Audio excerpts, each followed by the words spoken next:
कि इस बार राजस्थान के चुनाव में अगर किसी ने शुरुआत किया था वो थे माननीय प्रधानमंत्री नरेंद्र मोदी जी। मैं राहुल गांधी जी को बहुत प्यार करता हूं, मैं उनको दिल से चाहता हूं, मेरे नेता है वो, मैं उनकी पार्टी के लिए वोट करता हूं। अजीब हालत है, एक निरामिष व्यक्ति की पैरवी करने बैठ जाते हैं आपको, जिसको भेजा से कोई लेना देना नहीं है। प्रधानमंत्री ने कहा मूर्खों का सरदार, नाम लिया था उनका, लेकिन उनको खुद लग गया कि मैं मूर्खों का सरदार हूं, तो बात ही ऐसे करते हैं। कौरव और पांडव की बात करते हैं, वहां पे ले जाते हैं जीएसटी और नोटबंदी को। कौरव पांडव के काल में नोट चलता था या जीएसटी लगती थी। कहता है कि ढाबे में खाना खाओ, पैसा दो, पैसा चला जाएगा अडानी के जेब में। मैं इस रूम में बैठा हूं, ये पंखा ऑन किया, टफ पंखा ऑन किया, बिजली का बिल उठाओ, पैसा गया अडानी के जेब में। हेलो नमस्कार दोस्तों, चैनल पर आप सभी का स्वागत है। दोस्तों आज की डिबेट होने वाली है बीजेपी प्रवक्ता अजय आलोक और कांग्रेस समर्थक तहसीन पूनावाला के बीच।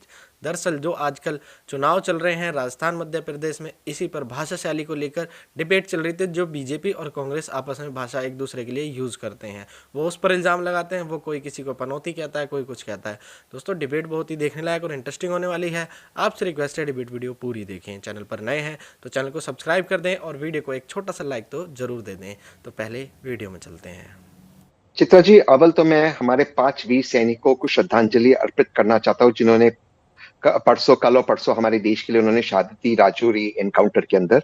या हमारे सियासत में पॉलिटिकल टिप्पणियां होनी चाहिए, और मैं इस बात को पूरी तरह से मानता हूं कि हमारा जो पॉलिटिकल डिस्कोर्स का स्तर है वो नीचे गिर चुका है। लेकिन चित्रा जी, आप भी अग्री करेगी मेरे से कि इस बार राजस्थान के चुनाव में अगर किसी ने शुरुआत किया था वो थे माननीय प्रधानमंत्री नरेंद्र मोदी जी। मैं राहुल गांधी जी को बहुत प्यार करता हूं, मैं उनको दिल से चाहता हूं, मेरे नेता है वो, मैं उनकी पार्टी के लिए वोट करता हूं। अगर आप उनको जिन शब्दों का प्रयोग माननीय प्रधानमंत्री ने किया उनके लिए, अगर आप उन शब्दों का प्रयोग करोगे तो आप क्यों एक्सपेक्ट करते हो कि सामने आपको पलटवार नहीं मिलेगा? अगर गर्मी बर्दाश्त नहीं होती तो किचन छोड़ के जाइए। शुरुआत उन्होंने की थी, और ये पहली बार उन्होंने शुरुआत नहीं की थी। मैं उन सारी बातों में नहीं जा रहा हूं, सोनिया जी को जर्सी काऊ कहा, सोनिया जी को कांग्रेस की विधवा की तरह पेंशन ले रही है वो कहा, माननीय प्रधानमंत्री ने राहुल गांधी जी को हाइब्रिड बच्चा कहा। मैं उन बातों में नहीं जा रहा हूं। आप जानती है चित्रा जी, और आप मुझे फैक्ट चेक कीजिए, फैक्ट चेक इंडिया टुडे ने किया है। मौत का सौदागर, जिसके लिए अक्सर कांग्रेस को कहा जाता है, आपने मोदी जी के लिए इन शब्दों का प्रयोग किया। सबसे पहला इन शब्दों का प्रयोग मौत का सौदागर सोनिया जी और कांग्रेस के लिए माननीय चीफ मिनिस्टर गुजरात नरेंद्र मोदी जी ने किया था 2002 में। तो मोदी जी करे तो वो ठीक कैसे हो सकता है, और हम करे तो गलत कैसे हो सकता है? तो मोदी जी को स्तर नहीं गिराना चाहिए, बस ये मेरी उनसे अजय आलोक जी, तहसीन पूनावाला की ये कहना है कि उधर से भी उतनी ही बदजुबानी होती है, और उन्होंने कई उदाहरण भी गिनाए हैं। तो फिर राहुल गांधी का बयान इतना ज्यादा क्यों चुभ रहा है बीजेपी को? देखिए चित्रा जी, तहसीन जी की हिपोक्रेसी मैं भी आपको बताता हूं। इन्होंने 2 बड़े अच्छे शब्द बोले। इन्होंने शुरुआत किया कि मैं सबसे पहले उन 5 जवानों को श्रद्धांजलि देना चाहता हूं जो कल हमारे सरहद की रक्षा करते हुए पाकिस्तानी आतंकवादियों के हाथ शहीद हो गए। किसकी जिम्मेदारी है ये? अगर देश का सत्ता नशीन, देश पे जो राज कर रहा हो, अगर वो आतंकवादियों के साथ गले मिलेगा, हाथ मिलाएगा, तो हमारे सैनिक शहीद होंगे या नहीं होंगे? ये फोटो देखिए जरा। ये मनमोहन सिंह है यासीन मलिक के साथ।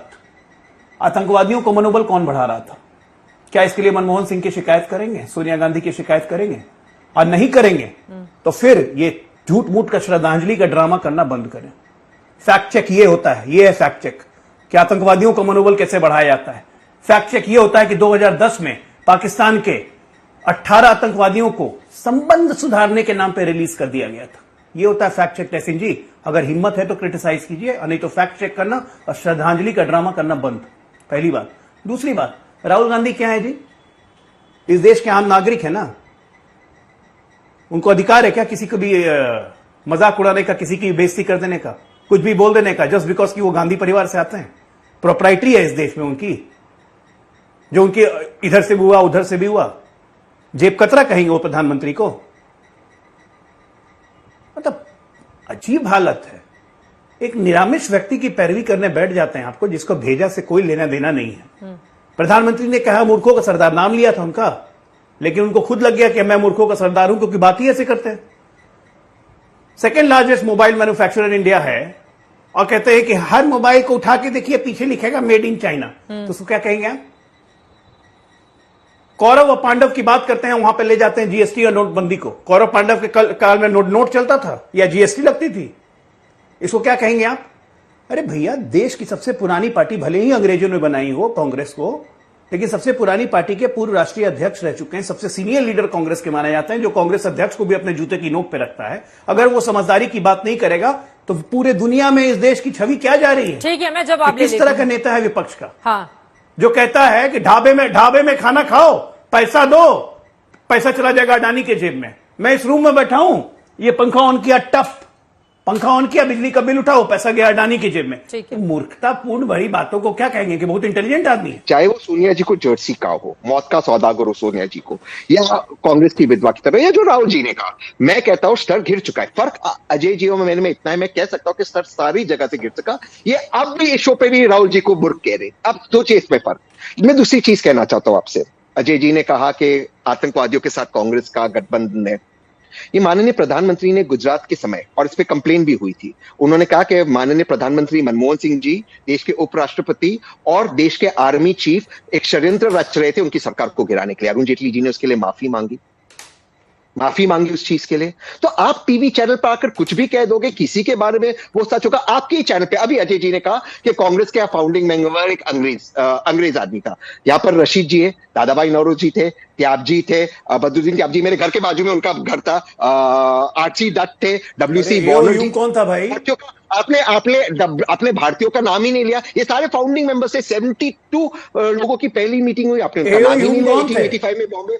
थोड़ा अच्छे से इतिहास पढ़ते तहसीन भाई, तब पता चलता कि जब कांग्रेस की स्थापना की गई थी तो उसका मूल उद्देश्य क्या था, कि ब्रिटिश सरकार ने स्थापना करवाई थी, AOU ने स्थापना की थी, और पहला हिंदुस्तानी इस कांग्रेस से जुड़ा था स्थापना के 2.5 साल के बाद।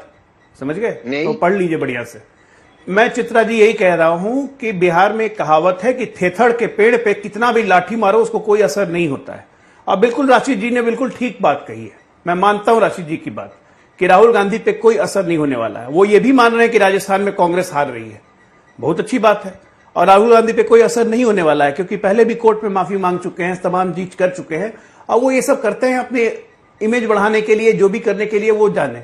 लेकिन हमारा काम है कि इस देश के संविधान के मुताबिक राहुल गांधी को हर समय कोर्ट में खींच के लेके जाएंगे। ये लोग तो कोर्ट में जाने से डरते हैं। अगर हमने इतनी ही गलती की है, हमने सब कुछ गलत किया है, तो जाके हम पे मानहानि का मुकदमा कीजिए ना साहब। किसने मना किया आपको? आपके पास तथ्य नहीं है और आप झूठ बोलते हैं, क्योंकि बदजुबानी करना कांग्रेस के चरित्र में है। और वो इसलिए चरित्र में है क्योंकि 70 वर्षों से इस देश में इनके मन में बैठ गया है, हम इस देश पे राज करने के लिए पैदा हुए हैं। कृपया ये गलतफहमी दूर होने में समय लगता है, मुझे ही पता है।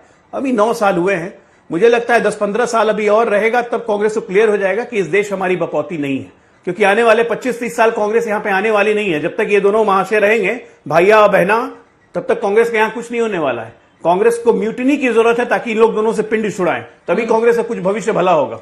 दोस्तों चुनावी माहौल है, बाकी दोनों तरफ से शब्दों की बौछार तो चलती रहती है। बाकी आपको वीडियो कैसी लगी? वीडियो अच्छी लगी तो वीडियो को लाइक कर देना, चैनल पर नए हैं तो चैनल को सब्सक्राइब और बेल आइकन ऑन कर देना। कल फिर मिलते हैं एक और वीडियो के साथ, तब तक के लिए जय हिंद, वंदे मातरम, जय भारत, जय श्री राम।